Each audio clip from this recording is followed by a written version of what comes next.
Welcome Night. back to Umineko. Umineko Monday.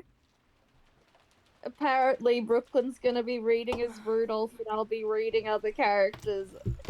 Just for the beginning, because I have myself a snack. Um, as this is Yes, released, PAX Phil. has just happened, and I was at PAX as Mion from what's it called? Higurashi. Higurashi. So let's get that energy into Umineko. No, Yes.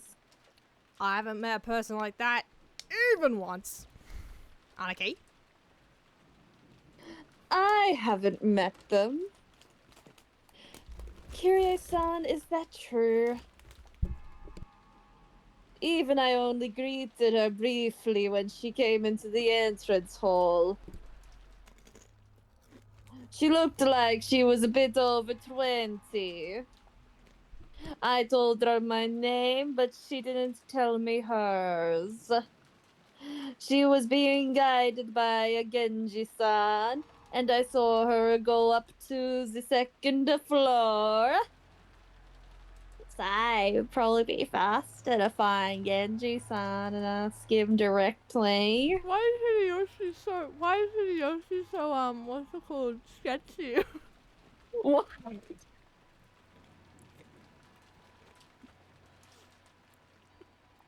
Still was strange then. You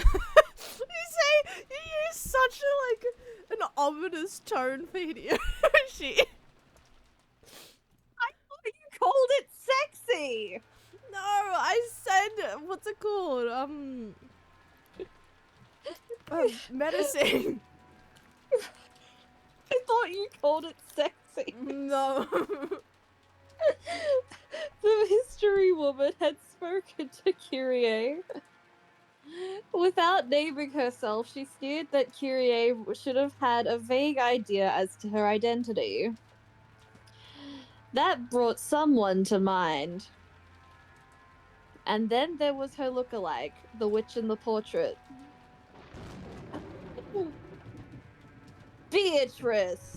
It was you! The fact that the photo changed, I can't get over that. Talk. Was this person trying to say that she was the witch of the portrait herself? I realized that she was probably laughing at me for that reason. Even though it was our first meeting, she spoke as though she knew I'm her second wife. Okay.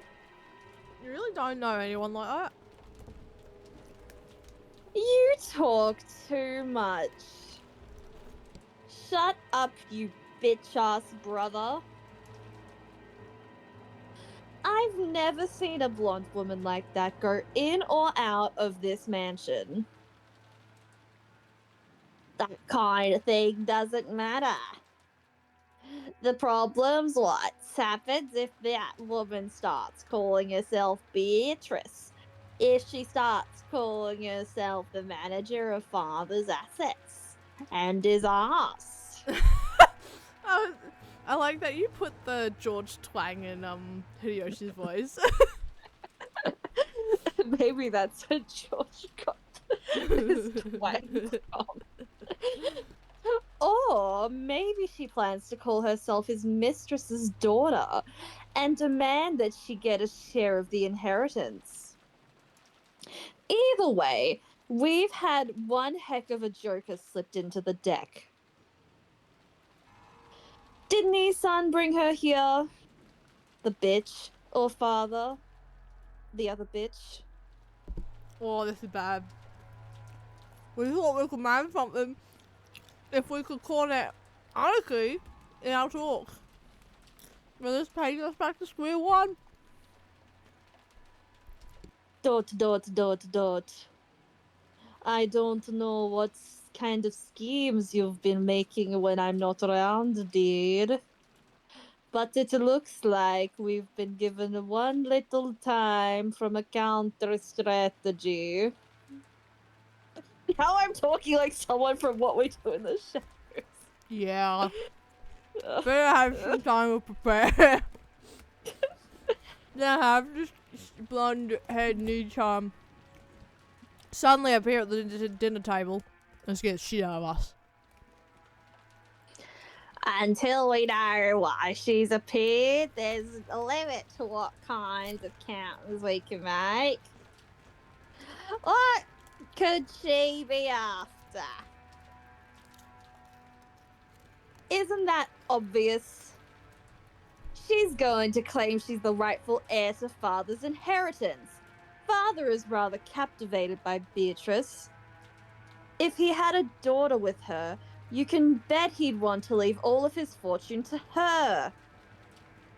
She might even trust some strange will in front of us. Like how my brother keeps trying to thrust. Ugh, don't even want to think of it. If we take it to court, we could probably claim a quarter of half of it. Sorry, I'm doing a work Yes. thing. But it'll probably be impossible to divvy out the inheritance until that's settled. We can't have that. No. I can't, and neither can you, Rudolph. And the same goes for Rosa, right? Each one of us needs to gather money quickly for our own reasons. It's our biggest weak point. So, what are they after? Kiri, can you guess? Dot dot dot dot dot dot dot dot dot dot dot. This is old news to me, but it sounds like we're starting from the premise that we've got an urgent need to collect the money, right? Ah,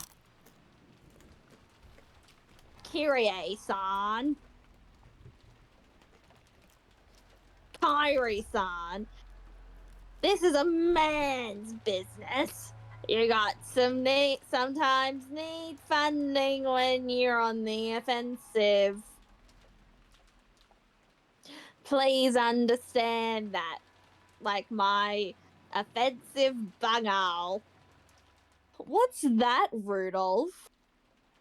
You didn't tell Kyrie about it. sorry. I won't be hard after kinda. It's alright. If you decided this wasn't something you needed to tell me about, I won't press you about it right here. What's more important is finding out what this golden witch is after, right?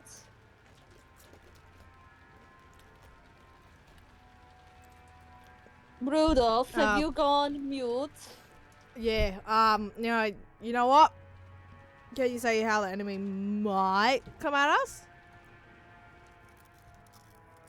Oh, I feel like spinning chessboard. Oh my god!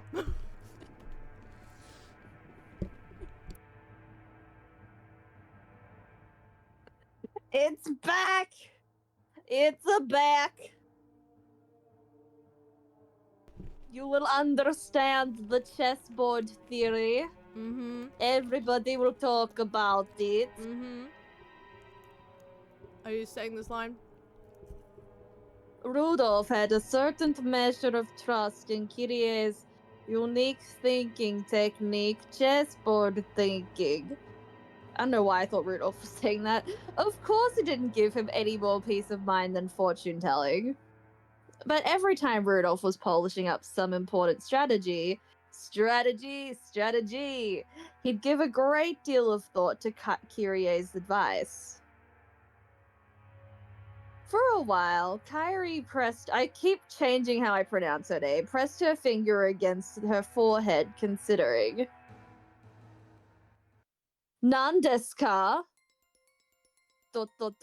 Judging by the fact that her arrival was kept hidden until today, she must be planning to catch us by surprise in some way.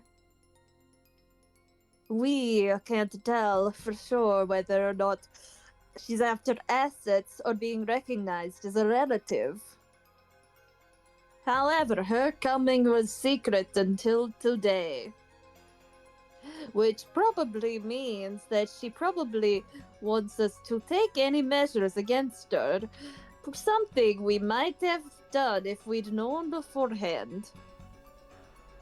So if her goal is probably something that would come hindered if we were to take measures against her, understand? I got it. I just finished my chippies. I get it. So, Drink your water. I'll drink my water once I finish fucking cleaning my fingers. So, if she had the will that father has already written, or something that could prove that she's a blood relative, if she had some kind of unshakable rock solid proof that you'd see announced it beforehand. That's right. Okay. I'll I didn't start know if talking you were again. coming back fully or not. I'm coming back. She's back! On the contrary, since we're in the position to doubt her, she should have brought a lawyer or an expert and thrust some completely undeniable proof before us. If she could. So by the mere fact that she's launching a surprise attack shows that our foe can't win with a frontal assault. Makes sense. If a trump card can win no matter what, it's best to play it out in the open. If you can play it in a roundabout way, it might end up weakening it in its impact. Skipping to the conclusion, we can probably expect to face is some huge surprise. Something related either directly or indirectly to the inheritance problem that's on everybody's mind. Our opponent has probably plans to overawe us simply by the impact of this shock. However, no matter how great the impact might be, it cannot be absolute.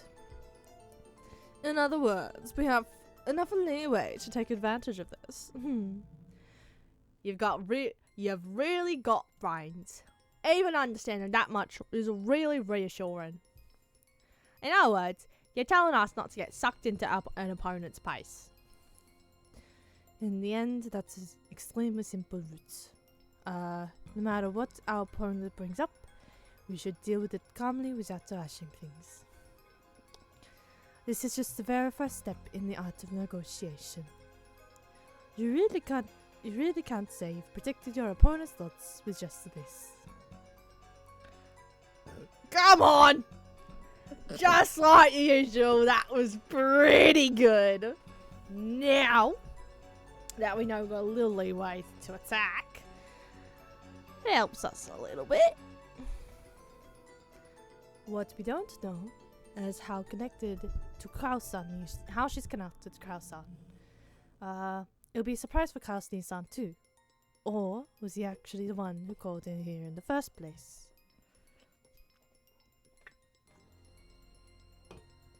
If it's the latter, it might make things very troublesome.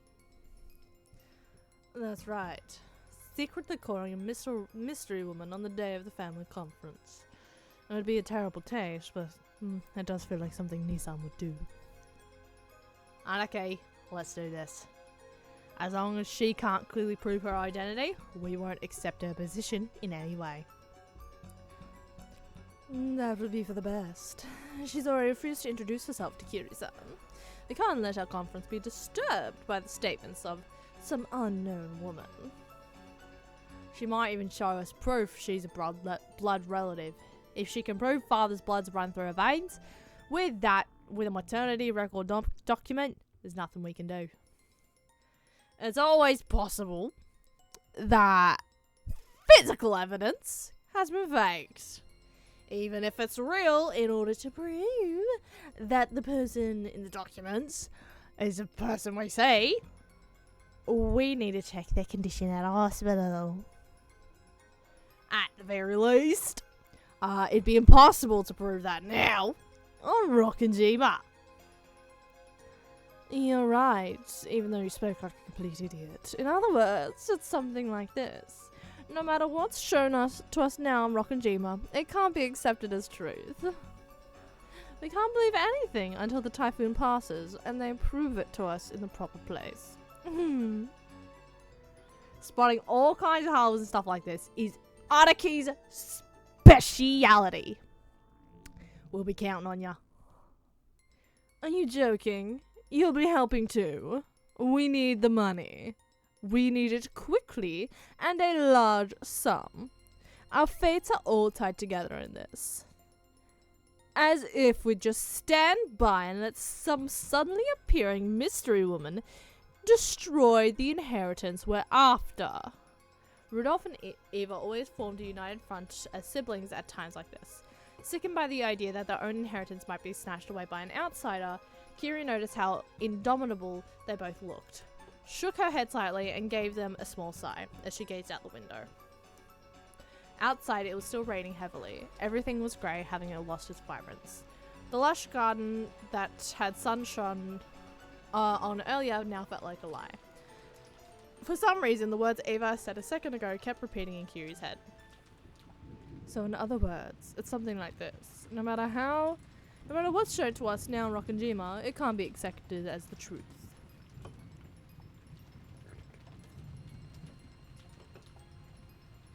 There was an odd nuance to these words. At this moment, the island was closed off by a typhoon and isolated.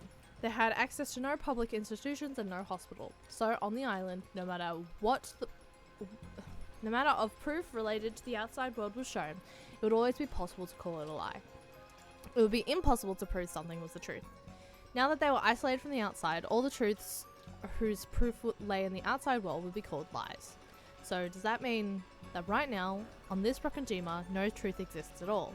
Does that mean everything will now be ruled as lies alone? It almost gives the illusion that we've left the human world of the truth and have been shut away inside another world, one of lies. Kiri remembered the woman's appearance one more time. She remembered both what she looked like and the witch in the portrait. On this island, which had been cut off from the world of humans and shut away from the world of non-humans, a non-human being has come to visit.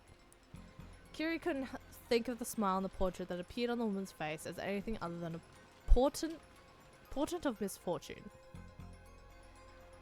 I get the feeling in my chessboard thinking's missed a vital premise. One that will be necessary to understand that misfortune bearing a smile. Yes, that smile made me feel as though someone inhuman was mocking me. I based my reasoning on the assumption that our opponent is human like us. However, just like this island is now, she may be a being that isn't human, and her human values may not matter to her. If that's true, all of our reasoning is useless. For what reason has a witch been invited to today? Only one thing is certain. Now, in this instant, she's staying somewhere in this vast mansion.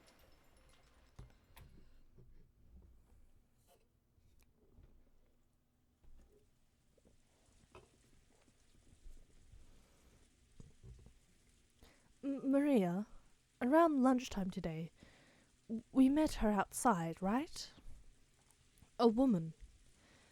Who was she? Hello? I said it over and over. Beatrice. Maria, did you ever meet Beatrice before that? Hello? I've met her every year. Every year? In this mansion on Rockinjima? Hello? I don't know what uwu means. Is that true? Yes. How long have you been meeting her? How many years ago did it start? Hello? I don't know. You don't know? What do you mean? Was it last year? 2 years ago? Longer than that. Hello? Rosa was astonished. The only Shirmiya mansion existed on this island, so there couldn't have been any other humans other than themselves here, and yet Maria said she'd been meeting with this suspicious woman every year during the family conference. What if Maria said was the truth? Then a strange woman called Beatrice had been at the family conference every year. That's insane. Is Maria saying that an eerie woman was at the family conference every year and none of us even noticed? Even though Rosa had just met the woman herself a couple of hours ago in the rose garden, she was overcome by a strange emotion that told her not to accept this existence. What in the world did I meet earlier today in the rose garden as the typhoon grew near and the winds roared? Maria, you said you've met with her every year. What do you two do when you meet? Ibe, we sing songs and learn magic. And I learn how to draw magic circles. Really? That's incredible. Maria, you often draw scribbles. I mean, magic circles in your notebooks, right? Did she teach you that too? Oh, well, you know what? Beatrice drew examples to teach me. Come on, look! Maria joyfully fished around in her handbag. She then drew out a single notebook and began opening that to the page. Most of the pages were covered in drawings of that were literally scribbles. All of them were occult-like things. And, while it might sound rude to Maria, who was joyfully flipping through the pages, they were all creepy. Look, here! Beatrice drew! Ibe?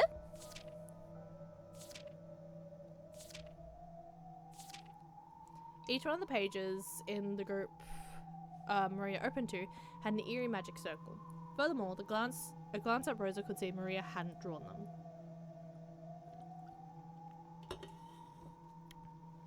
The strength was the strokes of thickness of lines, how clean every shape was.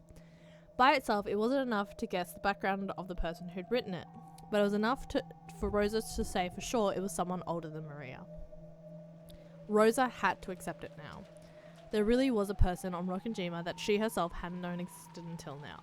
This person had to come to the family conference every year to play with Maria. Maria, does the witch Beatrice live here? Or does she live outside the island like us? Oh well, Beatrice is the witch of Rokkenjima, so she lives on this island. So, you're saying that she's on the island on days when it isn't the family conference, right? Ibe? I don't know what uwu means. Yes or no? Yes, Ibe. What's in the... I can't believe it. I can't believe it. How long has this unknown witch been living on this island? I used to live on this island. I lived on this island passing the time in the mansion in the rose garden. And even so, I never encountered a witch like that. Right? Crack. Oh. Mama? Mama? What's wrong? Mama? My head hurts. I was probably getting a little mixed up with my memories from when I was a young girl. When I was young, I was terrified of a witch, unlike Maria. So for me, the name Beatrice was a synonym for terror. Surely my fear from those days has been revived by the appearance of a woman going by that name. She can't be a witch. She's obviously a human calling herself Beatrice, right? That's right. That witch entrusted me with an envelope. What in the world could it be? Rosa pulled that western envelope out of her pocket. It was one of the envelopes that bore the Shirmiya family crest, which Kinjo used for his personal letters.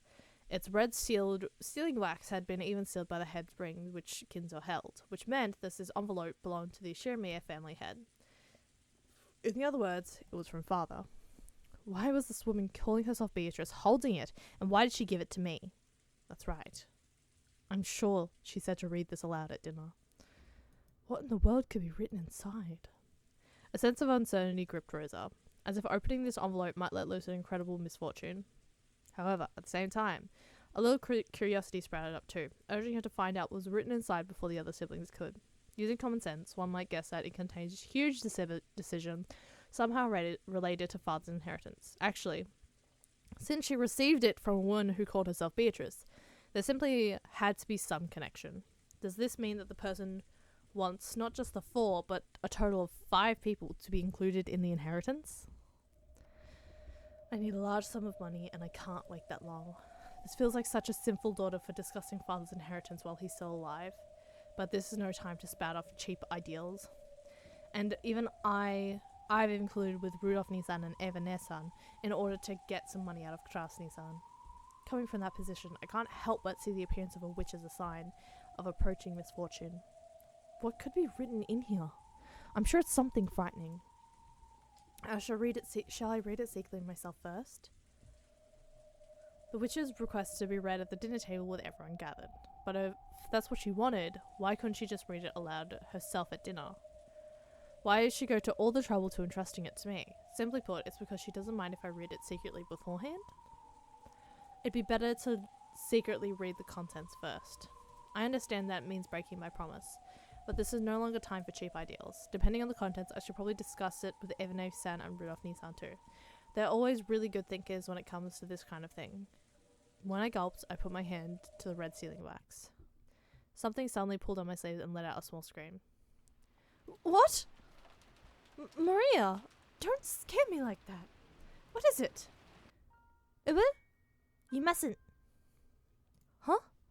Maria's expression was the same potent of misfortune she felt from that witch, and it sent a tingle up her spine. Beatrice told Mama to read that letter during dinner. You mustn't break a promise with a witch. Hehehehe. That's not it. I just wanted to look at the envelope for a second. I'll keep my promise. After all, I always tell you to keep your promises. Of course I keep my promises. Yes! Mama's a good girl. Hehehehe. Laugh. It isn't cute, so stop it. Come to think of it, you received a letter too, Maria. What was written inside? I haven't opened it. Beatrice said I mustn't open it until the time to open it comes. So I'm taking good care of it. Ibu? I see. You listen well to what Beatrice says, don't you, Maria? Ibu? I'm Beatrice's disciple, so I listen to what my teacher says. I see. Rosa realized something. Mixed with Maria's gaze was a glint of someone that wasn't her. If Rosa broke the rules and opened the envelope here, Beatrice would definitely learn of it. Because Maria was the witch's disciple, Maria was in contact with that witch. I'll keep my promise, so tell Beatrice not to worry, okay? Ibu, I'll tell her. Hey, Maria, if you want to speak to Beatrice, how could I meet her? I don't know. Beatrice is very fickle, so she always appears suddenly. I don't know a way to get her to meet me. But you know, she's always watching me. So if I get in trouble, she'll definitely come and save me afterwards. She'll definitely erase her form and is hiding close to me. Hehehe. Don't I tell you always to stop laughing like that? Rosa reflexively hit Maria on the head. That put a stop to Maria's laughing, but it wasn't able to erase the colour that had written to those eyes. A colour that seemed to bear potent misfortune, Rosa swore. She swore that at least until they left this island, she would not leave Maria alone. She couldn't allow an unknown being to make direct contact with her daughter for any longer.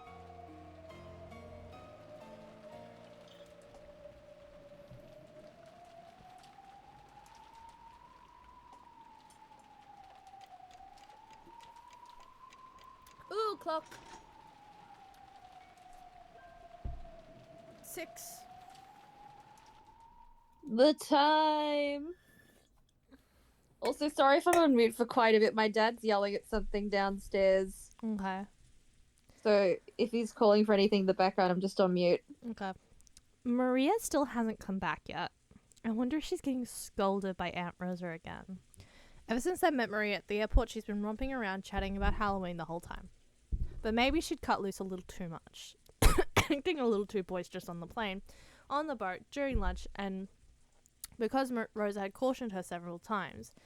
At times like that, Aunt Rosa tended not to scold her too much in front of people. More often, she would take Maria aside and scold her alone. So, since Maria had been called off somewhere, they figured she must be getting scolded. When they looked at the clock, they realized it was almost 6. Of course, they couldn't imagine she'd be getting scolded all this time. Maybe it was time to watch some anime, and she watched every week to start. She probably hadn't left the mansion's parlor. Maybe Battler-sama woke up and they've been playing together. After all... Wait, get out of here, George.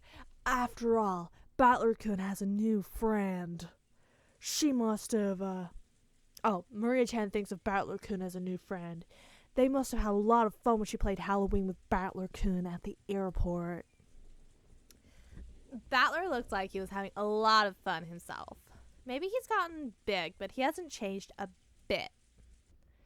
That's true. I get the feeling Battler-sama was gracious enough to remain as he was 6 years ago. Shanna, do you remember what he was like then? Yes, because he was, well, very energetic. I also remember the four of us playing together 6 years ago. How, all 6 minus 23, 23 minus 6. What is 23 minus 6? I must now figure that out. 20, so that's 32. I may as well be. Minus 6. Bro was 17! I want a blanket. I want a blanket. 1 second. I'm getting myself a blanket. I require some warmth and I'm getting a blanket. It's times like these where I wish I had a face cam because I look a bit ridiculous right now. I also remember the four of us playing together 6 years ago. Shannon acted like a big sister back then. No! You are the oldest. Shut the fuck up. That's right. I get the feeling she was even more dependable than she is now. No! She was a child! Ahaha! Back then, I didn't truly understand my place, so, I did quite a few rude things. Don't you worry about understanding your place in that sense. When you're on the job, that's one thing, but when you're taking your break with us, like now, I'd rather you stay and be friendly, just like the old days. Fuck off! Go away! I hate you. That's right! There's nothing wrong with acting differently depending on whether you're with the servant Shannon or off-duty Seo. You aren't a slave, you're just working as a servant, right? Like she has a choice. I think of you, Shannon, lesbians. No, Seo, as my oldest friend. Thank you very much, my lady. It seems that Shannon understood the meaning behind Jessica's words. After all, she'd heard a bit about Jessica and Kanon's history from the both of them. Apparently George heard something of that history too. He walked towards the window and looked up to the darkening, raining sky. Kanon may still be childish in some ways, but I think he's starting to grow a bit in that way of thinking. Come on, quit it already. Well, I guess I let myself get swept away by the mood once or twice. You know, after watching you two, I might have gotten a bit jealous, feeling like I was getting left behind. But forget about me. More importantly, how's it going between you two? Looks like you're going pretty good, huh? I wonder. Yes, it's going very, very well. Fuck off. Oh, fuck, what was that? No. Yes, it's going very well. Shannon was at a loss for words. Her face red while George answered brightly and immediately. That carefree attitude made it easy to see that their relationship was proceeding perfectly and it'd make anyone jealous. Dang, I'm jealous. So does that mean Shannon's gonna resign and have a party soon? I wonder. Oh, there's a good question. I wonder what you'll say. George laughed teasingly as they're pressing Shannon for an answer. It was probably the way they usually flirted when they were alone.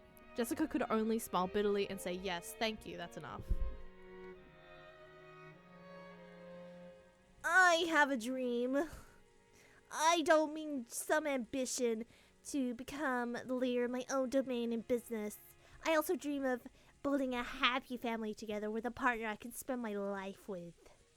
I want 2 kids at the very least.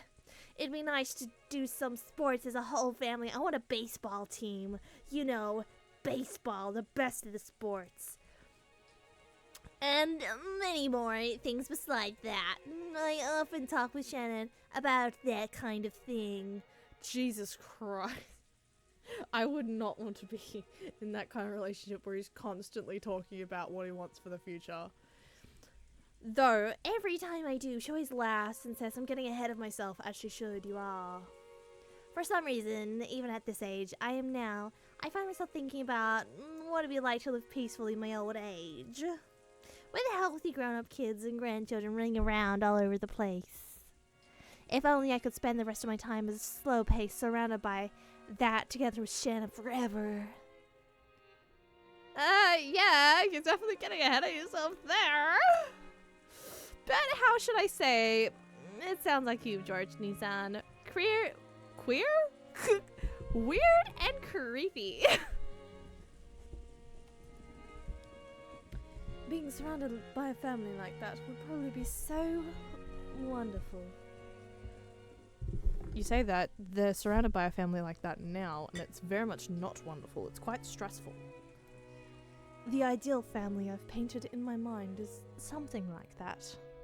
To Shannon, who'd been raised in an orphanage, that harmonious image of a family was probably something to be yearned for. And George, who made an absolute promise to grant that wish for her, may truly have been a fitting person for her to spend her life with. To Jessica, Shannon was a precious friend. George was surely the most fit to entrust that friend's future to. Well, I don't want you to throw cold water on you guys, but Uncle Hideyoshi aside, what are you gonna do about Aunt Ava? It won't be pretty tough to win her over?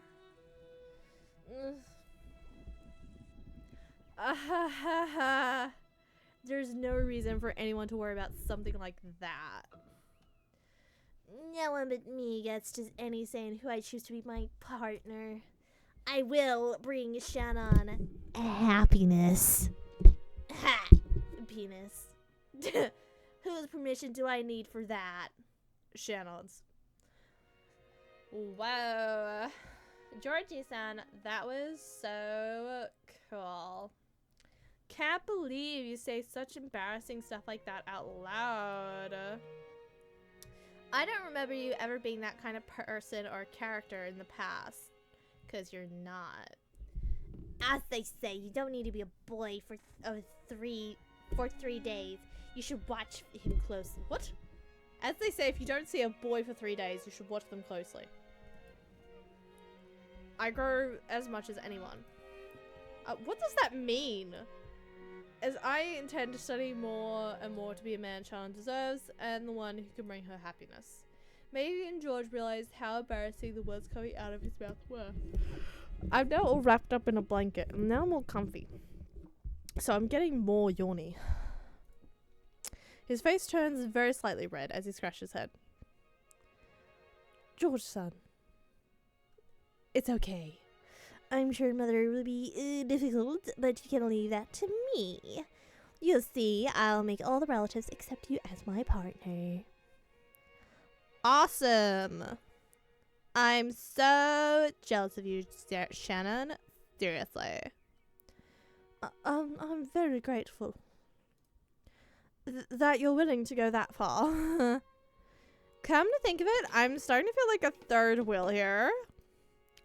George, leave. Maybe I'd better leave, but George, leave. As Jessica rose with a forced smile from the bed that she'd been sitting on, the phone rang.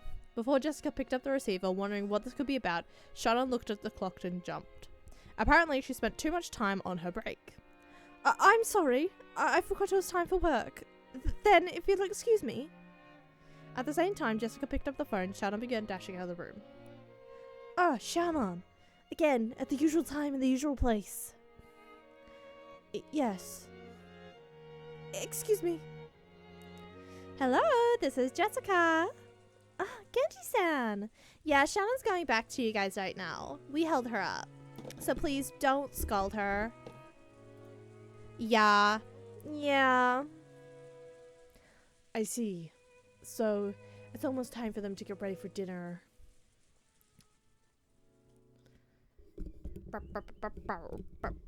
Okay, I'm gonna drop the accents for a little bit. Many plates were lined up at the counter in the kitchen. Preparations for dinner were proceeding steadily. The number of plates lined up there was 19. That was one more person that should have been set up for the annual family conference.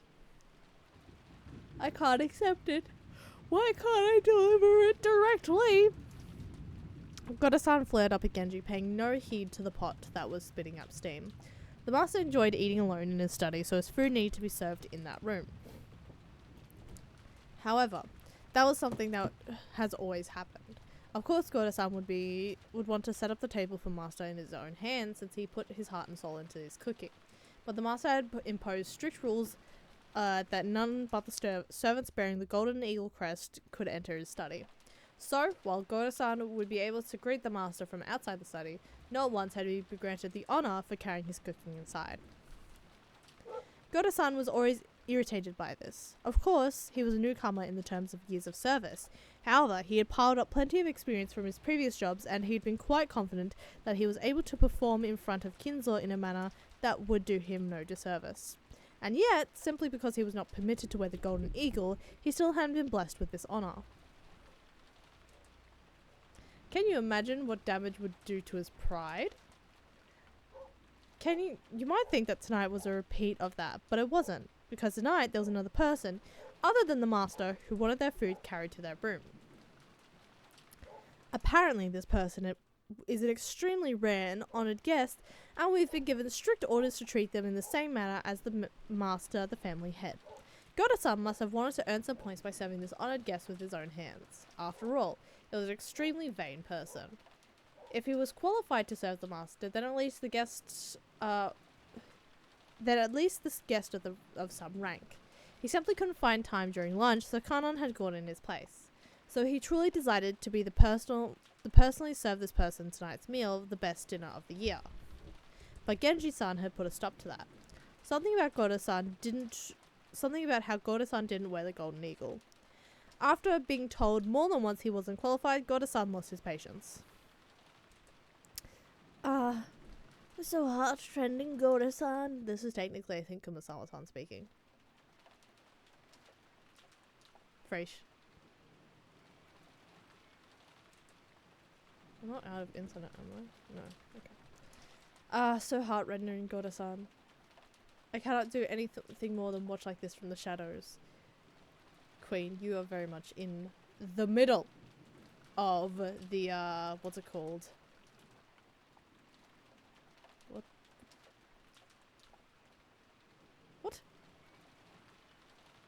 What is this thing that you've sent about chickens in French? Okay. So heart-rendering, Goda-san. I can't do anything more like this than watch from the shadows. Kumasawa-san, if you have enough free time to dawdle around, please get to the dining hall already. Is the tablecloth set? Fresh. Fresh. Ooh, fresh. Oh my fucking gosh, you fucking did. Oh ho ho, my apologies. Why was there a bounce? Why was there a bounce when Kumasawa-san moved? When it became her turn to bear his wrath, Kumasawa slid out into the hall. She bounced out into the hall. What was that bounce? Beatrice-sama is of exactly the same rank as the master. All rules regarding to her are respected as much of those involving the master. Goda-san, please devote your attention entirely towards your own tasks and serve all the relatives. I wouldn't mind if I were you, Genji-san, but is it really okay to let a child like this serve such a guest? If she made some blunder, it would be quite embarrassing. I know I've served here a long time, but that doesn't mean that I've been trained in the proper areas. If you'll allow me to speak freely, they are completely lacking in the fundamentals that might qualify them to interact with such a guest. Goda-san spoke bluntly, even though Shannon was standing right there in the kitchen. Shannon was the one whom Genji had ordered to carry dinner to Beatrice's room. By the ranking system among the servants permitted to wear the golden eagle, Shannon certainly was the second highest in rank. If highest rank was Genji, then if the highest ranked Genji went to set the table in Kinzel's room, then it fell to Shannon to set the table in Beatrice's room. Goda's pride had always been horribly injured by this ranking system. At times like this, he'd speak out bluntly and rudely against Shannon and Kanon. Goda kept raising examples of Shannon's failures and how making a ruckus about how she couldn't do this or she was terrible at that. Shannon, who listened to this, hung her head in shame as she heard Kanon's voice from behind her. Kanon had been leaning against the wall in the hallway near the kitchen entrance, a blind spot from the inside, and had been listening to all of this. He probably knew that if he entered the kitchen, sparks would start to fly his way. I've got to say it, the man's scum. But we could learn a lot of the fundamentals of entertaining guests from him. Goda-san has learned so much, so he'd be a great reference. Ne-san, you sure are nice. More importantly, is the guest in the VIP room really Beatrice Summer, as they say? Yes. I met her when I went to serve her lunch. There's no doubt it's her. Really? Was she doing well? Can't remember what he and Shannon had different impressions of Beatrice. To Shannon, Beatrice was a cupid of love who had granted her magic to establish her relationship with George. Judging by that expression that rose to her face, it looks like she couldn't wait to inform Beatrice of how her relationship with George had progressed. However, Kanon had already knew. The witch came here with a terrifying goal in mind. The nebulous witch that only had been able to see openly in the past had now revived so fully that she could walk in openly through the front door. She even had dinner carried to her.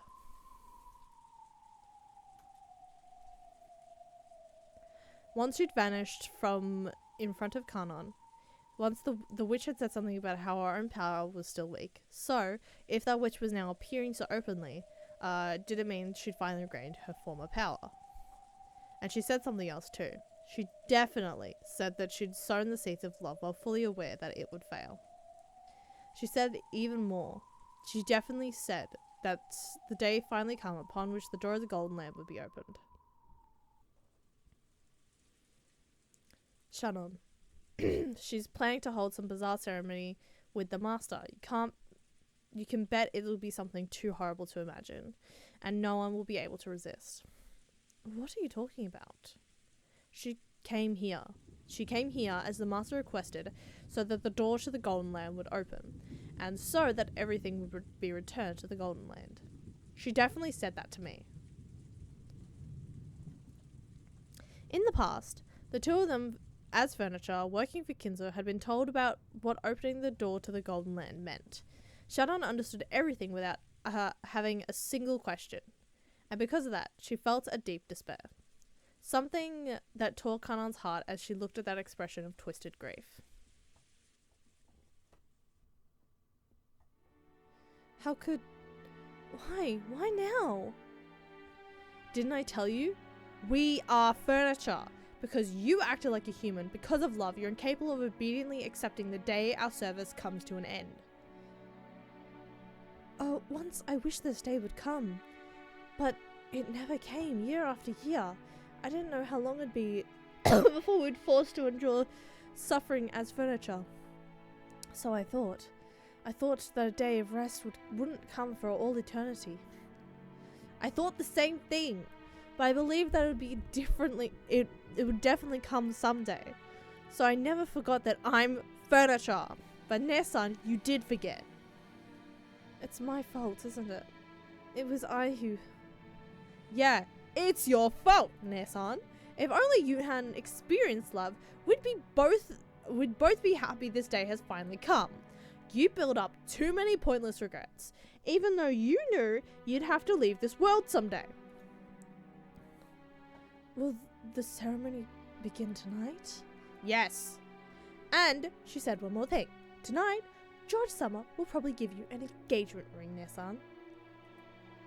That was a fact. George supposedly has an engagement ring hidden in his pocket today, and surely he would hand it over tonight. She brought you two together, planning to use you as sacrifices of the second twilight. Get it? She tempted you and took advantage of you. I see. I never thought of it that. But she told me, she promised that if you don't accept the engagement ring tonight, you won't be chosen as a sacrifice, Nissan. I think our chances of being able to go to the Golden Land tonight are very slim. There will be 13 sacrifices. Only 5 will be left alive. The chance of us being a part of that group are tiny. But if you just accept her offer, those chances will rise. I want to take that bet. Our salvation is in the Golden Land. We're going to reach that place and gain humanity. And then I want to live life as a human, together with you, Nissan. If we do that, we might be able to find true love. In the past, we used to dream about being able to go to the Golden Land. If we go there, any wish will be granted. We'll be saved from this pain. That's what we believed. However, in this ceremony, only a few people would be invited to the Golden Land, chosen by fate and chance. Everyone else would lose their life as a sacrifice midway through the ceremony. However, in the past, Shannon and Kanon had thought that whether they reached the Golden Land or were sacrificed, they would still be released from their duties as furniture. That meant this ceremony would definitely bring release to furniture like them, no matter what happened. I don't like it. Together with you, I want to make up for all the suffering we've endured. I won't become a sacrifice. Nissan, I will remain alive. And we'll reach the Golden Land together. So, I won't let you become a sacrifice of the second twilight. Please, Nissan. Don't accept that man's ring. If you don't accept it, she promised not to select you as a sacrifice. I cannot do that. Tonight's ring is very special. My heart won't let me refuse it. Nissan! The sacrifices of the ceremony are decided on the witch's whims, and the witch has promised to overlook just you, Nissan. You alone will definitely be able to go to the Golden Land. Only me? What about you, Kanon-kun? The witch's game is enough for me. I'll slip through her clutches. I am not powerless. What is this expression on his face? I don't think I've ever seen that. He just got something thrown at his eyeball. Or he was forced to watch someone undress and doesn't know when he can look again. I am not powerless. I'll tightly grasp that faint chance. After all, our lives are transient, aren't they? In order to begin your real lives, let's drag ourselves to the Golden Land. Then, we will gain humanity. And when we've done that, maybe I'll also be able to experience romance just like you, Nissan. Maybe I won't have to make someone cry just because I'm furniture. Kanon-kun, I've had enough of being furniture. I'll definitely become human. I'll escape this pain, no matter what. There were tears in Kanon's eyes. By now, Kanon had noticed. Shannon had been the only one to know the suffer from the taste of love. He had too. The tears Jessica had shown him that day, and Jessica's pitiful face as she tried to smooth things over and stay bright as ever since then, had slowly wrought some kind of change in Kanon's heart without him knowing.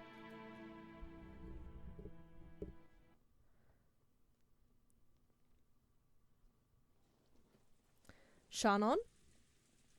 Wait, I just got an email. Why did I get an email?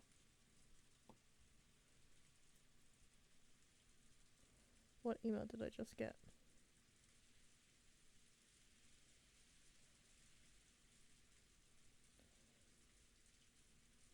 Oh, sorry. That's about my figure. Shannon, I've been calling for you for some time now. Shannon jumped at the sudden sound of Genji's voice. Apparently, he had called for her repeatedly. She hurriedly answered.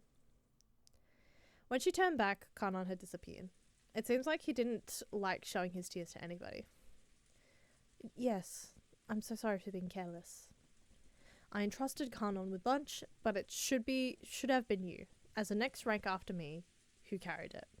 Beatrice Summer is the most honoured guest of this house. There is no more honoured guest than her. Please think of her as another master and be polite. Please take extra care that you make no blunders. Understand?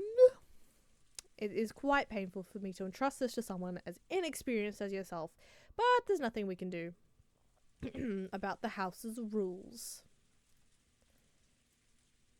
Carry out your duties with the utmost care. Goda had officially agreed, but he glared at Shannon with an expression that told her he definitely wouldn't forget any mistakes. Even Shannon felt that Goda might as well go himself. Might as well go himself if he was desperate to go, but considering one of her responsibilities as one who had been allowed to wear the golden eagle and had to give up. And anyway, I wanted to meet Beatrice. What will I talk about? What will I ask? I don't know. Will this be a meeting of gratitude? Or one of grief? Or else, what? I don't know. Shannon piled the witch's food onto a serving cart and then left the kitchen at a slow pace.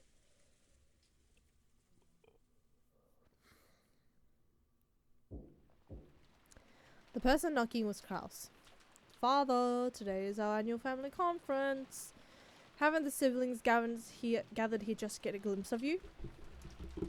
Be silent. I say I won't leave. You're there too, aren't you, Genji? Why haven't you had my food brought here as I ordered you to? Are we checking what that looks like with other sprites or? No, I just misclicked. Okay. Kinzel screamed across the door. Genji was waiting behind Kraus. Your meal has been prepared, so it may as well be carried to the study. However, Kraus-sama has expressed his wish for you to have dinner downstairs tonight. Father, I'm not asking you to do this every day. Just for this one night, won't you gather together with your family? Who are you calling family? Since when have you had time to consider vultures circling in wait for Roku to be my family? Would you call rotting, oozing maggots family as well?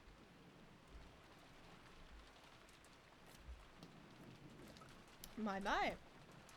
Kraus shrugged at his answer, which had been half expected. Genji, carry the meal in here as you were told. Why don't you listen to what I say? Why? Why? Genji-san. I leave this in your capable hands. My voice will no longer reach that man.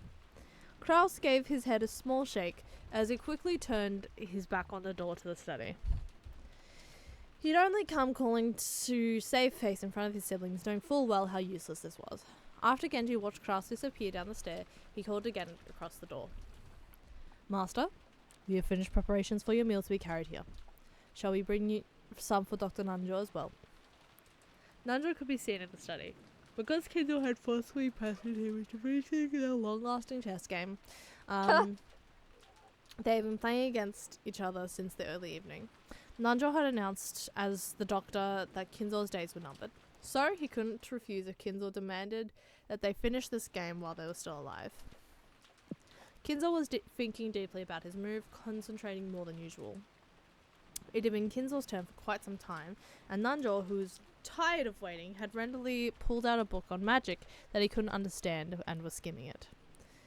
Kinzel-san, you won't think of a good move just by folding your arms and sitting in front of the board.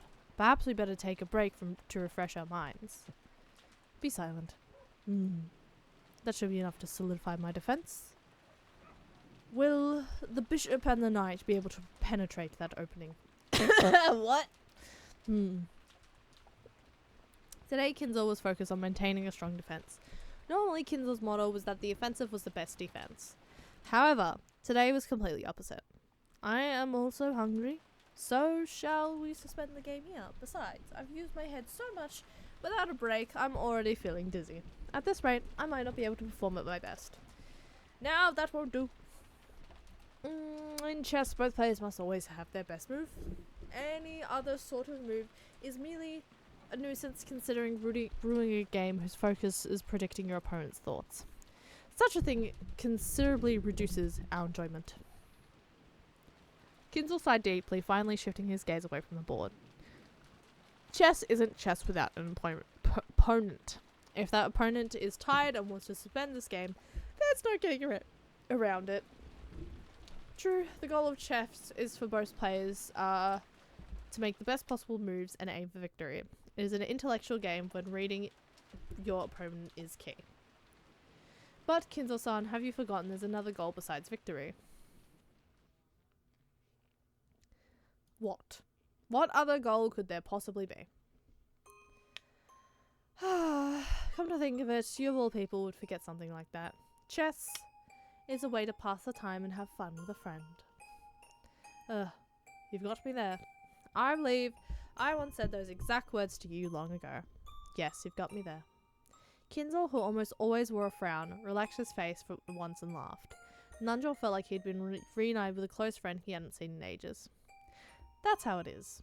Now, I've managed to take a shot back at you. What do you say? Will you go down with me and have dinner? Why don't we discuss Kasparov's middle game, along with some coffee? An appealing proposition, but I'm afraid I must decline. I can no longer leave this room. After all, the ceremony has already begun. Is that so? Well, my stomach is growling. I will go downstairs. Any time you feel like it, Nunjal. Thank you.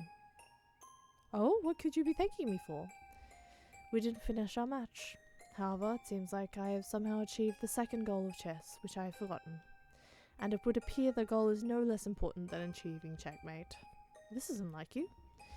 Why so sentimental? You said it yourself, did you not? My days in this world are numbered. Now go, and don't come into this room again. Let us continue this match in the Golden Land. That's fine with me, but we'll have to start over. Losing that rook was a serious blow. Well then, I will see you later. Yes, later. Maybe in the Golden Land or in Purgatory. Or possibly in the next world. Nunjal didn't say anything beyond that. And with emotion made smooth by familiarity, he pushed the button on the table that would release the auto lock. Then, after looking at Kinzel's back one last time, he left the study. As he did, Genji's voice came from down the hall. If you are ready, master, I will now carry you in your dinner. This may be my final dinner. I must savor it. Please prepare it. As you wish. And are your preparations complete as well, master? Indeed. In the time leading up to this day, this room has been carefully wrapped in a multitude of barriers. Even if her roulette chooses me, I will definitely repel it. I will remain alive and will surely become one of those who reach the Golden Land. I shall repulse the visit of the Reaper trying to drag me off to the land of the dead.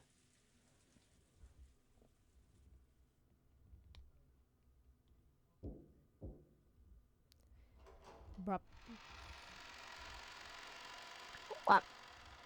Excuse me, I have come to serve your meal. Shannon entered the VIP room, bowing her head and pushing the serving cart. A young woman by the window, gazing out into the supposedly empty darkness, was definitely the witch. So, Shannon, it's been time. It's Shannon this time. How long has it been? Oh, your face is nearly as pale as it once was. I can see you're no Kanon. I hardly recognize you. Thank you very much. Shannon suddenly prepared dinner. There were actually several things she wanted to ask the witch, but they were all jumbled up and she didn't know where to start. Her heart was also jumbled and she didn't even understand her own emotions.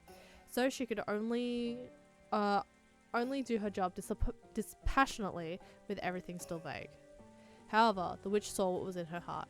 You can't hide anything from a witch. I won't apologize. I'm a witch after all.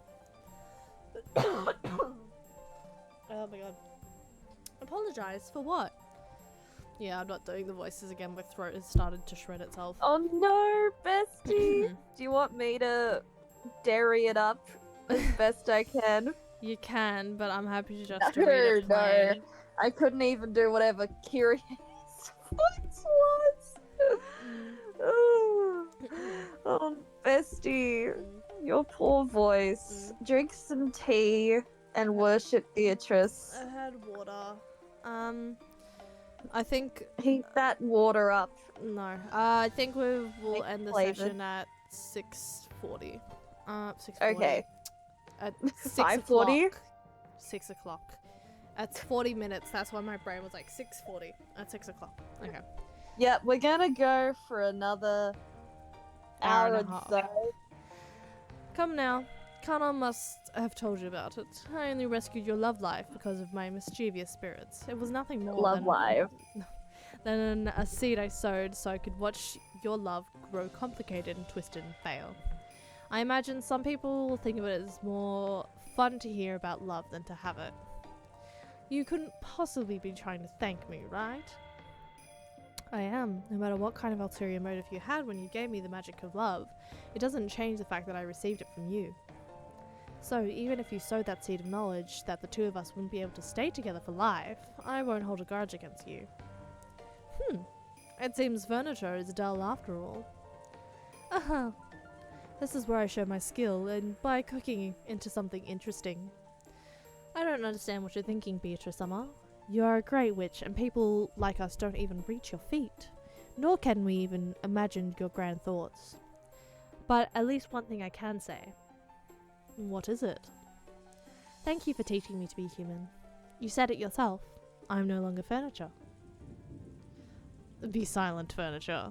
If you are a true human hearing the announcement of your death on the day that you were supposed to receive the engagement ring, you should have been dancing around mad with grief. But what are you doing? Your face looks so enlightened as if you've accepted everything. Truly an anticlimax, furniture. No, I am not furniture. Be silent, furniture. I won't be silent because I'm not furniture. Are you saying you won't obey my orders? Furniture obeys orders, but a human decides for herself to obey orders or not. So I won't obey your orders. Ha ha ha. I take back what I said. You really are interesting. If I hadn't sowed those seeds, you probably would have allowed the ceremony to control your fate without clinging to any emotions. But now you've gone and become something truly interesting. Something that will entertain me to no end. That as well. For I am not fond of boredom. Ha ha. Dinner is ready. Here you go. Doesn't this look delicious? If Goda makes it to the Golden Land, perhaps I shall commission him as my chief cook. I heard from Kanon-kun something about how if I rejected George's proposal, you promised not to make me a sacrifice. Indeed, I said as much. You'd make an ideal potential sacrifice for the second twilight. But because Kanon cried and screamed, asking that I spare you, I graciously listened to his word. With the condition that you abandon your engagement, of course. See how gracious I am? What a foolish offer. And what a foolish threat. So you used that to thoroughly bully Kanon, did you? Huh! So you comprehend. Apparently Shannon had seen through it. She'd guessed at how the witch had bullied and humiliated Kanon with a harmful promises bait. I made him crawl on the carpet and kiss my shoes. And that's not all. Do you want to hear the other ways in which I humiliated him? Shannon silently shook her head. I finally come to understand you. You like to bully, confuse, and trouble people, and you do it to entertain yourself. So, I know for sure the one single way I can resist you. And what might that be? I don't care about you. I'll carry out the fates that has been given to me, that's all. I won't entertain you. I don't care about you? The witch's features twisted in hatred for just an instant. It disappeared immediately. The expression that briefly rose to her face was rare for a witch whose malice usually never faded for a second. Ha ha ha, I see. You might resist me in that way. How amusing. How truly entertaining. I'll kill you. I'll kill you, your lover, and you both. If that's the fate you've decided upon, do as you will. I won't be afraid as long as I stand against you. After all, I don't believe in the cruel fate. That's something coming, controlled by your will. We humans know nothing about fates that might come to pass in the future. That's why I'll live to the fullest until the last instant, following my convictions and the fate set before me. Fate is just a roll of the dice. There's no malice in it. Even if you claim there is, I won't believe it. Huh. So even though you've quit being furniture, you have no fear of death. It seems you believe this will bore me, but you couldn't be more wrong. The thought of seeing whether you can hold on to that view until the last moment merely serves to intrigue me more and more. I can't stand this. Why did you take the form of a human, appear in front of us with human words and ridicule us? If you hadn't appeared before us, if you hadn't predicted the future, we would have been able to live life to the fullest until the last moment. That's what witches do. I live off your fates, reigning as a high order being does over low order beings. Your fate is nothing more than fragments. If I cupped my hands together, I would scoop up as many of those as I want. Just like how, no matter what beef cows I raise might babble, it doesn't change the fact that I'll be having them for dinner. We are powerless, so we cannot fight against your ceremony of fate. But I can make you unhappy right now. Huh? And how are you planning to accomplish this? By walking away from this place right now. No matter how I respond to your words, it will only amuse you. Refusing to respond to your questions is my only method of resisting you. I see. You might be able to take that shot at me, but you cannot defeat me, yes? I have the power to kill anyone for eternity. I cannot wait to see whether you can keep up this resistance in an endlessly repeating cycle of death and rebirth. Don't you forget it, okay? You spoke those words yourself. Well then, if you will excuse me. If you need anything, please call me. Shannon gave a reserved bow and faced away. With that gesture, maybe she really did take a shot back at the witch, just as Beatrice had said. Because when the witch called out again, she sounded a little more quick-tempered than she did before. Shannon thanked me. Can't you? Can't you thank me for bringing you this day of rest? Furniture may be happy when their day of rest comes, but I am a human, so I have nothing to thank you for. Is that all you have to say? You plan on accepting George's ring, yes? Don't forget, if you do, you will abandon the promise I made with Kanon, and the promise that you will not get selected as a sacrifice. If you need anything else, I'll have someone else come. If you'll excuse me. Flat out interruption. Shannon still hadn't answered her, and a sound of the door closing came instead of an answer. Shannon's resistance probably stuck far more deeply into the witch than Shannon herself thought, because an expression of hatred once again rose to Beatrice's face. She had made Kanon submit even though he hadn't been ensnared until the end, whereas Shannon, who had been so easily ensnared before, refused to submit this time. I see. So this is the state of affairs. It's amusing after all. Perhaps I really am still young. This is why I haven't tired of life after 1,000 years.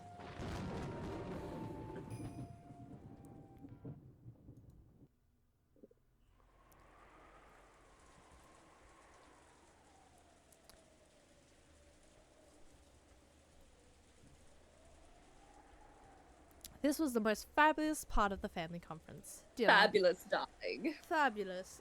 Can I get you to read for a little bit? Of course, in the past, when Kinzo had been serious about the conference, he'd taken everyone's yearly gatherings for dinner very seriously, because anything embarrassing that occurred during the dinner would come from the deepest shame for him as the host. He had given Natsuhi stern orders to avoid embarrassment at all costs.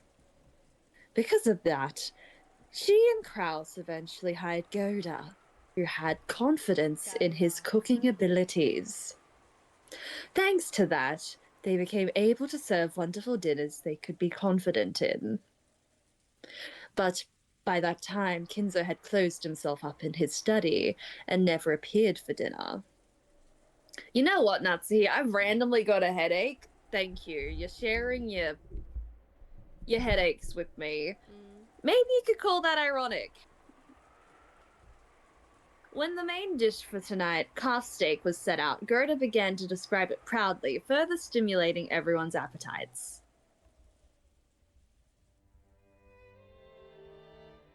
The sauce here is Bordelaise.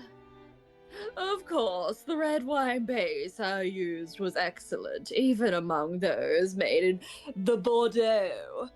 But in addition, I prepared an original blend of his house. A blend of choice alcohol from around the world to further deepen the taste. This sauce is limited to this year. I sincerely hope you all enjoy your meal. Isn't that wonderful? I forgot what voice you did for him. However, isn't Bordelaise sauce common to French cooking? Somehow you've given Kraus an even more bogan accent than both the one you gave Hideyoshi, which I give him a Cockney accent, and Rudolph. Sorry. I don't remember what voice he had, so this was just whatever came out of my mouth. Isn't it wonderful? Isn't it just wonderful? Okay, so I'll impersonate how I talk a bit like the dogs. French cooking like my wife. It almost seems like using alcohol from outside France. But that is heresy. Grossum. I forgot what voice I did for him now. Grossama. Today is the annual family conference. As a dinner for those who normally live far away, who would have traveled, I realized it would be most fitting to have a sauce made from a blend of across the world to gather together. I realized it would be most fitting to have a sauce made from a blend of fine alcohol from all over the planet that would never meet each other before. Kumasawa-san is coming out and she's like, this is my speech now, motherfucker. I'm talking! So I had it specially prepared. Wonderful. A truly wonderful cook. That's what you are. Food and medicine work twice as well if you sell it right. It's already twice as delicious as normal food, and the advertising makes it twice as good as that. The taste keeps doubling and doubling. Like where Beatrice is from. She's from Dublin. Waluigi. Giggle. Come on, Nissan. That question of yours was obviously a plant. No doubt about it. You totally set Coda up to steal the show on that one. You think so? I thought there might be some people here who didn't notice that today's food was in the French style. Like how I'm with my French wife. There's nothing French here, don't question it. After all, Ava just said that avoiding butter was a virtue, but that's the Spanish style. Like Friche. It's Spanish, it's a free Spanish. Well, I guess they do share a border, right? That's not what I meant. Will you please not take part of the conversation out of context and make stuff up, you idiot? It's a very delicious sauce. I hate my daughter. Gerda-san, you are truly, certainly amazing. It is a great honor to receive your praise. And that is all thanks to Madame's habitual guidance. Habitual? No, that is all Gorda's idea. I only listened to the recipe and approved it of it. You're getting better with Nazi. I think I've listened to you speak in French for so long that it's starting to catch up to me. I'm just I'm not impersonating a French person, I'm impersonating you. It looked like the siblings quickly got into a loud argument about the sauce. That's good for them, but for the most part, dinner proceeded peacefully.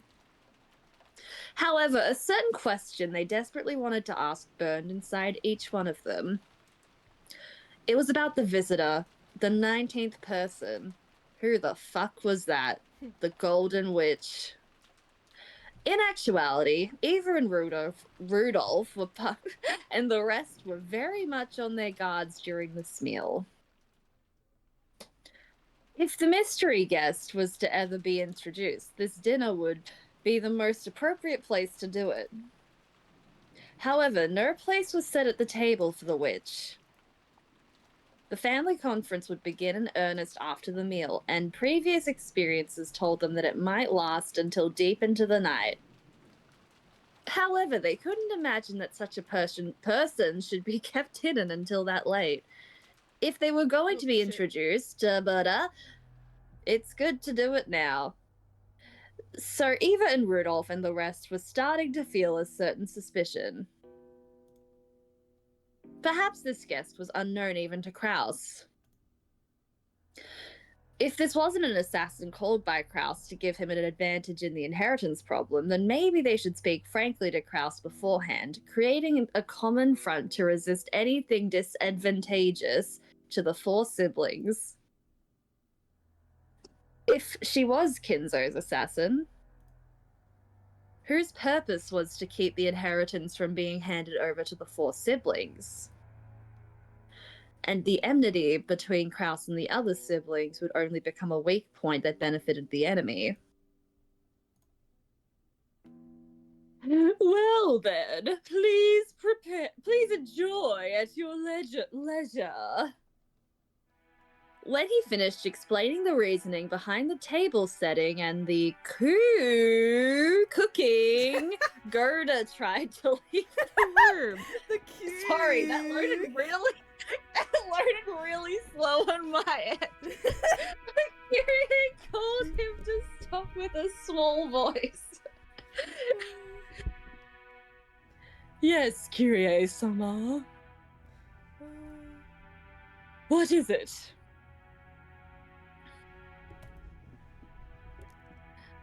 Please excuse me. I was under the impression that we had a company over, but we can expect to be joined later by the dinner table. I don't know what this voice is. No. She had planned to say it nonchalantly, but unfortunately it reached the ears of Natsuhi, who was sitting in the next seat over. It seemed that Natsuhi has heard it as, even though the guests are here, why hasn't the host come to dinner? In other words, that Kyrie had asked whether Kinzo was going to join them for dinner. The family head is not at his best, so he said that he would take dinner at his study. I believe my husband explains that in the beginning. I'm sorry, that is not what I meant. Natsuhi's reaction instantly told Kyrie that this unknown visitor was also unknown to Kraus and his wife. Which meant, ... on the chessboard inside Kyrie's mind, she could hear the clattering of pieces as they rearranged themselves. Oh my god! see my mouse doing shit on the screen? No. Oh, okay. What do you mean we have company? Battler, who had only been sitting next to Natsuhi, seemed to have heard Kirie's words without misunderstanding them. Thinking it strange that someone else would be invited to today's family conference, he spoke up incredulously. And thanks to that, the uncomfortable feelings in the siblings' chests had suddenly exploded. Everyone looked at Gerda at the same time. Judging by their reactions, it's clear that no one here had invited that mystery woman. For an instant, Gerda was startled to find everyone's gazes gathered on him, but because of his naturally vain personality, this gave him a feeling of superiority, the bloody narcissist. Therefore, he answered in an extremely calm and graceful manner. That is correct. Our guest wanted to eat alone in the VIP room and is seated there. The extremely graceful and reasonable response of Gerda's made it obvious to everyone that a 19th person, a visitor, existed. Congratulations, Beatrice, you're the 19th person. A VIP room? A guest? What? Who are you talking about? Natsuhi's words echoed the question that everyone didn't know about the appearance of the Golden Witch was thinking. For a while, Gerda was disoriented, caught completely off guard by this sudden interrogation.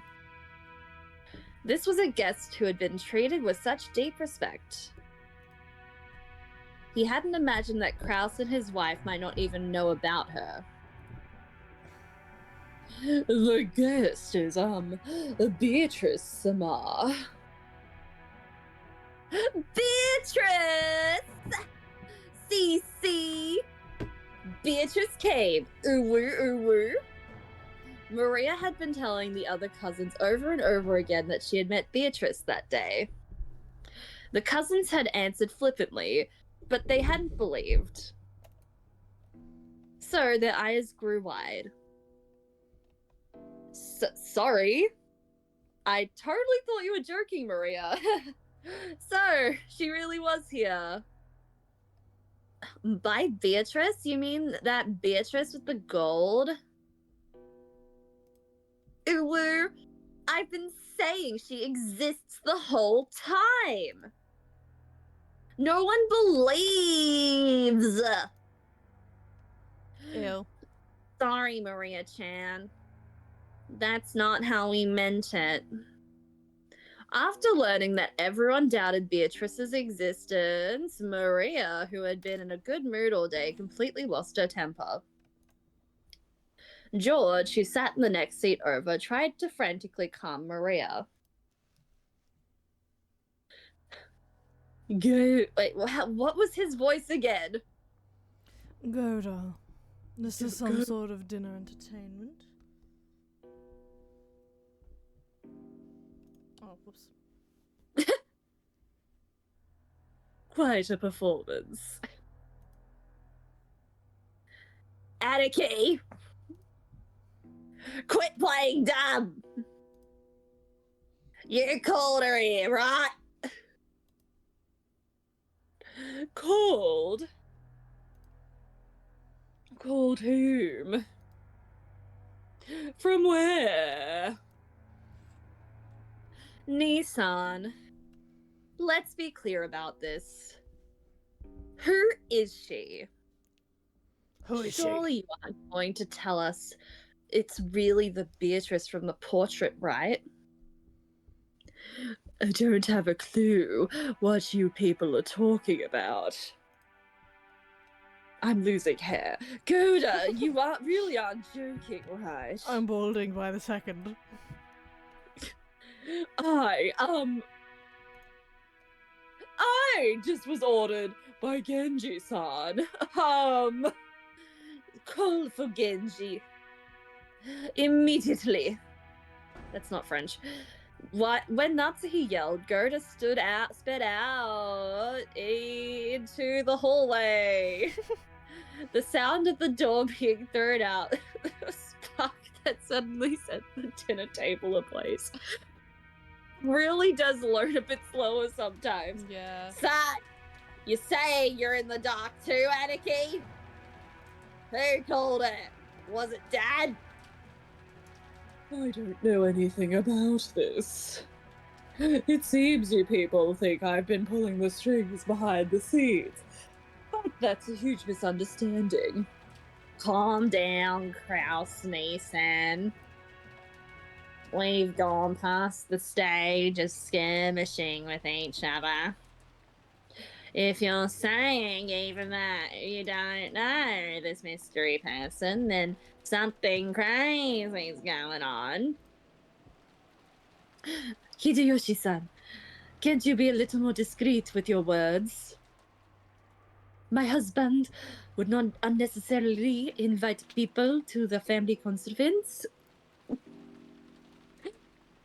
Obviously. What are you people talking about? Are you saying the witch of the portrait has broken out of her frame and appeared? It's not as though anyone's actually met this witch face to face. I met her. Eva and Rudolph nodded at Rosa's proclamation. Bravo. Woo! I met her too. Uncle Kraus, believe it! Believe it!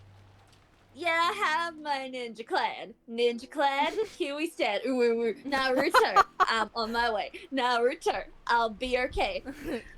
Brief tension was broken, and Maria also started to make a ruckus.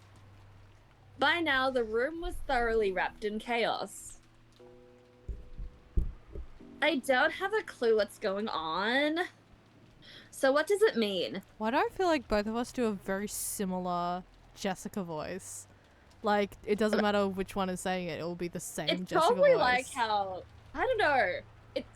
Do you get the feeling that that's just how Aussies sound when we try and do American accents? Because you know that one guy from, I think it's, oh, what was it called? It was something like Happy Friends or Smiley Friends or something Smiling like friends? that. Smiling Friends, that's it.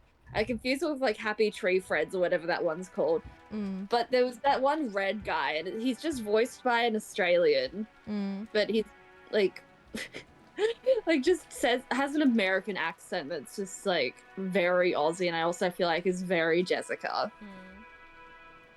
So yeah, does it mean that the witch who gave grandfather the gold is showing up as a special guest this year? But is that really true? Aunt Rosa didn't see it wrong, did she? I met her too!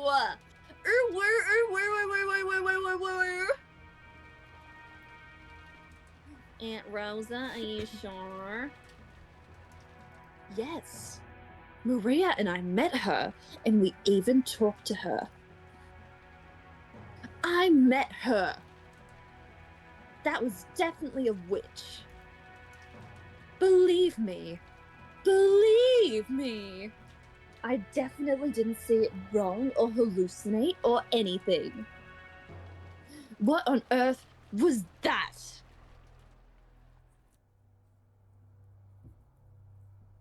It's the lamp. In the instant before the typhoon Lamp. arrived, Lamp. it's the lamp. Rosa definitely met a witch in the rose garden. But the scene had been so hard to accept as truth that the more she spoke of it like this, the less she understood what it was she had encountered. Ironically, since she was losing her composure, the more frantically she tried to cling to her claim, the more confused and hazy the thing she was describing became. Because of that, it only took a single, calmly spoken sentence to confirm the nature of what she was describing beyond doubt. I also met her. I greeted, well, I couldn't really call it that. I exchanged a few words with her. It's definitely not something that Rosa's just so wrong. Kyrie-san, are you serious? Yes. But she didn't tell me her name. So I can't say for certain that she was Beatrice. My queen. However, and sorry, this is subjective. But since I met her in the entrance hall, I was able to compare her face with the portrait. And then I flipped the chessboard. My first impression was that this portrait had to be hers. This is all just subjective. That isn't possible. Wait, oh, wait. Do you want me to do it? That is not possible. In the first place, where did that woman come from? And what brought all of you here?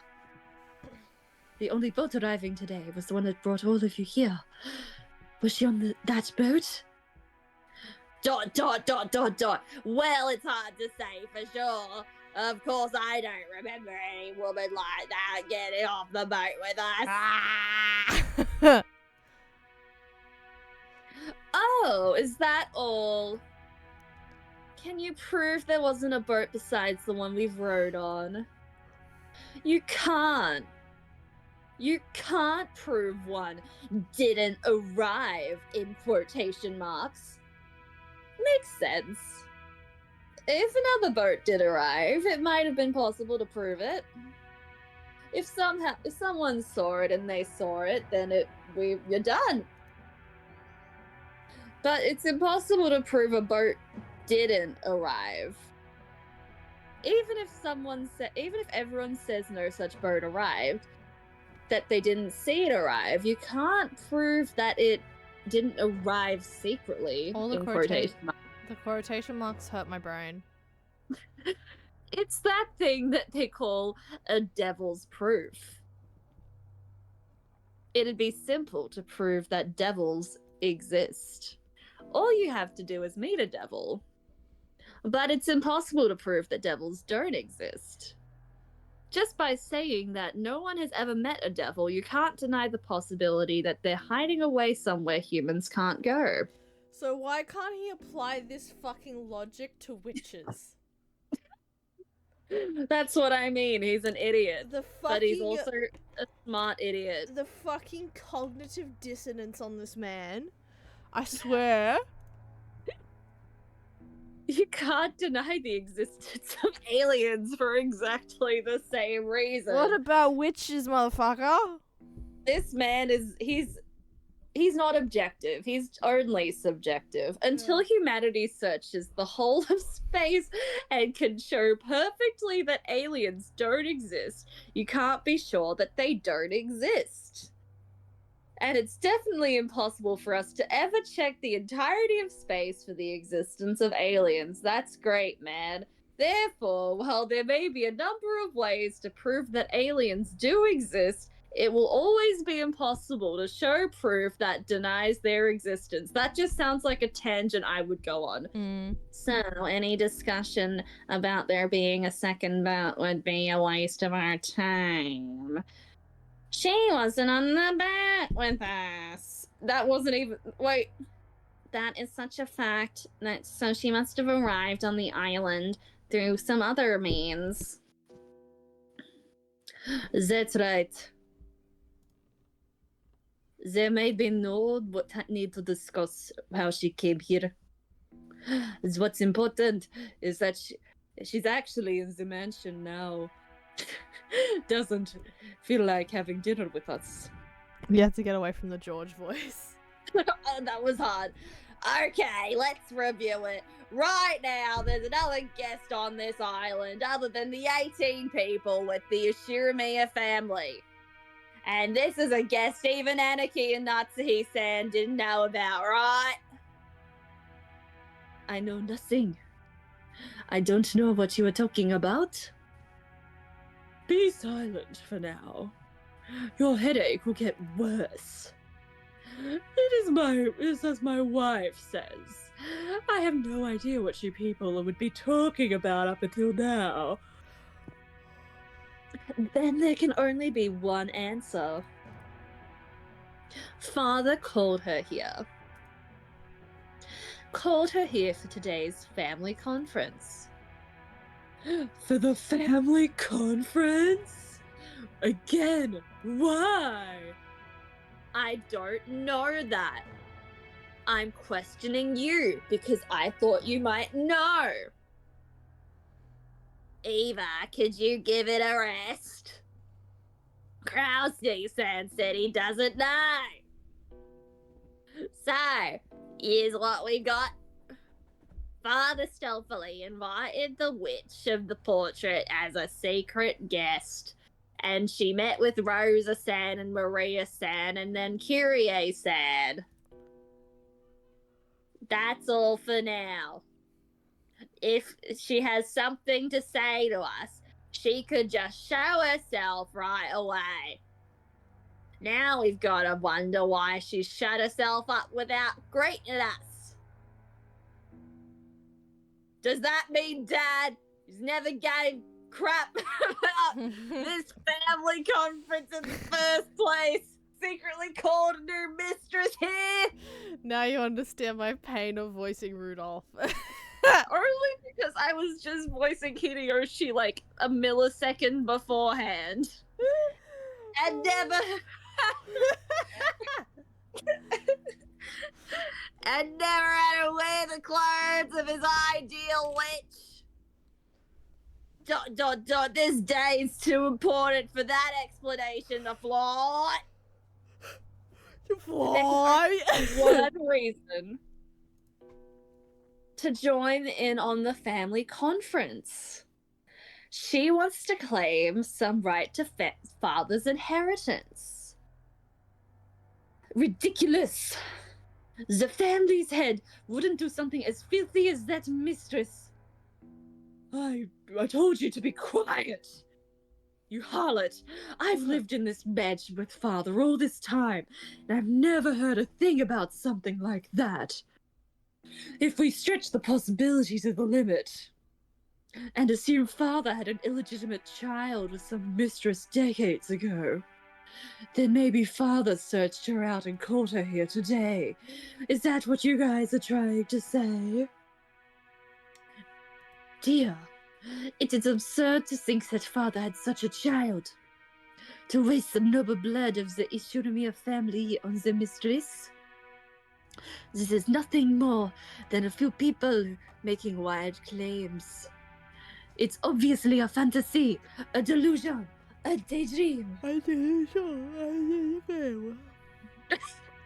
Or is everyone talking about some kind of trick on my husband?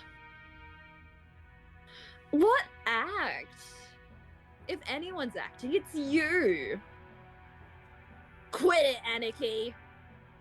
Natsuhi-san may be a bit over vehement, but she's right. Kyrie saw her. I didn't. Neither did you, Anarchy. But Rosa did. But that means she, in quotation marks, exists. There are people who can prove she, in quotation marks, exists. So we're sure right away that she does. It's the opposite of a devil's proof. And I want me to too. I want to ask her directly what kind of business she has with the Ishimiya family. I agree with you on that. I do indeed wish to inquire as to what business she has on Rokkenjima. Don't play dumb. There's only one thing she could be after. Father's inheritance. We would work out our future plans with the lawyer who's hot on inheritance issues. If this mistress claims equal rights as mother, then our shares will be cut in half. Wait a second, everybody. Why is her eye like that? I have no clue. Like, her eye, like, she's just. Bad mothers just. Yeah. Genji will come very soon. He knows everything. I'm sure he'll answer our questions. Until then, let's stop talking about this. You have a letter, bitch. Hey, you kids! Sorry about the adults. Have to start talking about something complicated. Return to the guest house. We don't want you. Rosa yelled at the children, slightly overcome with emotion. Yeah, totally. The children didn't understand why they were suddenly being yelled at this time. But the rest realized it was too late. I love how George is like 23. It's like, you're a child, man. Leave this to the adults. You don't know shit. They were talking so bluntly about the filthy topic of inheritance right in front of the children. Of course, they wouldn't want their children to remain. So they all immediately agreed to Rosa's plan. That's right, just as Rosa-san says. George, take all the cousins and go out to the guest house. You should all play nice together. Saying this to a 23-year-old man. George, do as you're told. Take all the cousins and leave right now. 23-year-old man. 23-year-old man. The same age as us. I mean, you're almost older than him. I'm almost 24, yeah. Yeah. Wait a second, mother. We still haven't finished eating. And dessert hasn't even come yet. We will have Gerda-san take desserts to the guest house. So leave. Jessica, from now on, the adults will be talking together. Go. Sure. Even though I'm still eating, and I mean, I'm technically an adult now as well. Well, I guess I won't be the only exception. Goodbye, gang. Thanks for understanding, Bettler-kun. But you sure are lucky. Huh? Why? I want to leave if I could. Ehehehe. I bet. I'll let you adults with your happy family chat about inheritance. Bye. I will also leave my seat.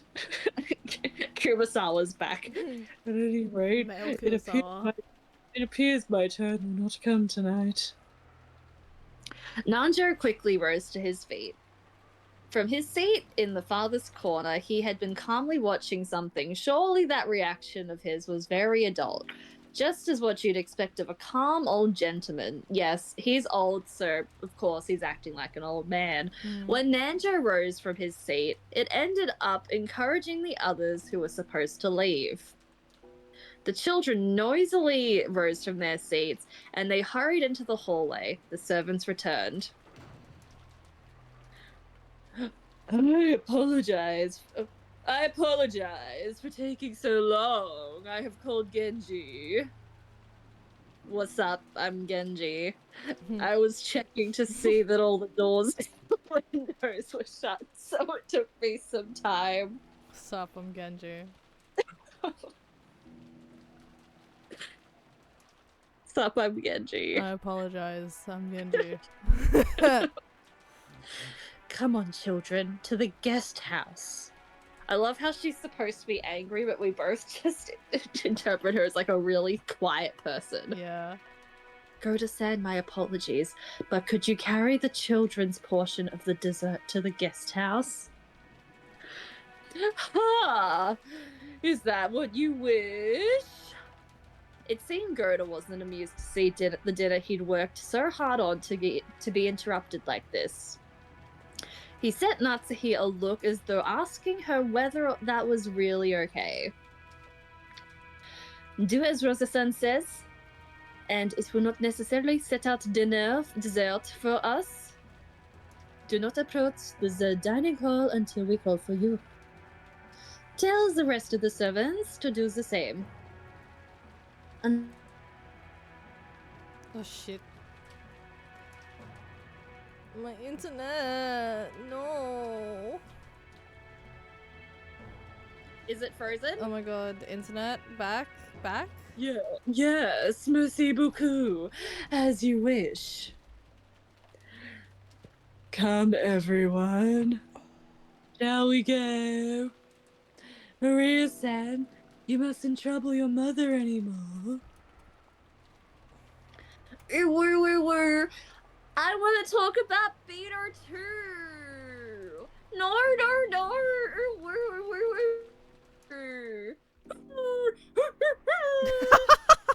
Maria-chan, could you tell us about Beatrice in the guest house? I really want to hear about the witch. Okay. Where?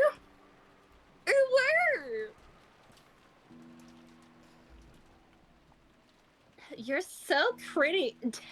You're pretty damn smooth, George Nissan. You're so pretty, Canon. I mean, you're so pretty damn smooth, Jordy said.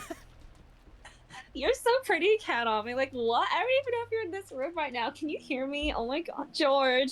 I mean, like, wasn't there a George in the Beatles? Like, that might have to be, like, my new bias from the Beatles. I'm sorry, Ringo Beatle. My new Beatles bias is George. Wait, no, not George. Count on. Oh my god, what the fuck? No, I forgot your. Fuck off, George. I'm. It's like 6 p.m. I'm tired. Are you sure you don't have kids? You're too used to this, haha. George Word is like completely restored his good mood, and now she took the initiative, telling the others to head to the guest house. It looks like. Hold on. Gordon didn't like being kicked out himself, but he couldn't disobey Nazi, so he left the room with Battler and the rest closing the door. Is there some way I might be of service, Where everyone? is Kurosawa? Where is she? There was exactly like 2 lines for Kumasawa, but for some, I don't know where you were. I tried waiting and then you just... Oh, sorry. Oh, I think I was on the toilet at that point. I'm so sorry. Well, you missed out on Kumasawa. So, I'm just gonna... No, that's all good. I had to do Rudolph. It's only fair that you had to do a few Kumasawa lines. Yes. Well, I think I will end it here with Genji asking if he can be of service. Yeah, I've done all the savings, so I'm just gonna title back. Yes. Slaying the outfit down boots. Anyway, how are we feeling about Genji right now? Huh? How are we feeling about Genji, gang? I don't know, he's asking if he can be of service. What services does he have? Yeah, we gotta know what the services are. Anyways, I hope you guys enjoyed Umineko Monday, another Umineko Monday. I hope you're having a great October as well. I know everyone's probably had a interesting October 4th by now, but that's half of the course. Anyways, I'll let Mia say something to end the video. Excuse me? Mia, say something. Yes, hi, I'm Mia Fresh. Fuck! Anyway. Yeah, man, I know you love to swear just when you're on my videos because you don't do it on your own channel much. Yes. Okay, well, that'll be all for today. I hope you guys enjoyed, and hopefully next time there's murder. Sup, I'm Genji. Sup, I'm Genji. So we've got Kumasawa appearing, hi, and Sup, I'm Genji. Okay. I feel like that has to go in the out of context video now. Tips. Sup, I'm Genji. Take a look on your recent stay. We hope to help recall the past events of the last 2 days. Anyway, as I said, have a good week. And this has been your regular Umineko Monday. I'll see you guys next week. Bye! Bye! Bye! Now you can say it in the video!